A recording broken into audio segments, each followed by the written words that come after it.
Hey, salut! Pour commencer, je voulais vous souhaiter de joyeuses fêtes, car je vais sans doute publier cette vidéo-là à Noël, dans le fond, parce que j'ai pas de spécial holidays à part celui-là. Sinon, aujourd'hui, je vais vous parler enfin de ma critique sur le film de Spider-Man Into the Spider-Verse.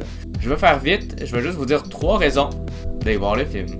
Premièrement, le visuel est époustouflant, on s'entend là-dessus. Sérieusement, il est super bien fait, le style comic book est ressenti à 100%. C'est quelque chose que les films en live action, là, en vrai personnage en fond, ne peuvent pas bien représenter. Le film Hulk de 2003 ainsi que Scott Pilgrim l'ont fait un petit peu, mais je trouve que c'est mieux fait en animation 3D selon moi. On y voit des cases de bande dessinée, du texte, des onomatopées, des effets vraiment cool. Faut lui donner ça là. Deuxièmement, l'histoire est excellente. On suit surtout l'histoire de Miles Morales, un jeune garçon qui deviendra le prochain Spider-Man. Qu'est-ce qui est bien avec ça, c'est qu'on passe juste assez de temps avec lui au début du film pour bien sympathiser avec le personnage. On comprend ses désirs et ses craintes. Je suis vraiment surpris de voir à quel point on s'attache vite à Miles Morales. Bien sûr, on y voit Peter Parker mais avec une petite twist différente, mais qui est très rafraîchissant même pour les fans de Spider-Man. Dans le film, il y a une bonne dose d'humour et tous les personnages sont bien utilisés. Troisièmement, on voit plein de Spider-Man. Juste avec ça, tout le monde devrait se ruer au cinéma.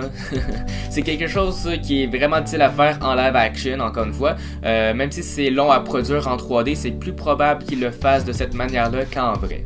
Enfin, on voit Spider-Gwen à l'écran, un personnage que j'adore. Il y a aussi Spider-Ham et il y a même Nicolas Cage qui prête sa voix à Spider-Man noir. Donc c'est vraiment cool. On voit aussi pas mal de vilains iconiques de Spider-Man, dont Green Goblin, Kingpin et Doc Ock, pour citer les plus importants.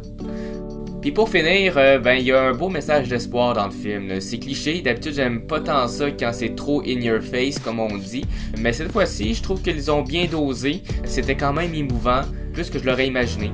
Puis pour les fans de Stan Lee, vous allez être servis là. Donc voilà, juste avec ça, j'espère que vous serez nombreux à aller voir le film parce que je pense sincèrement qu'il vaut la peine.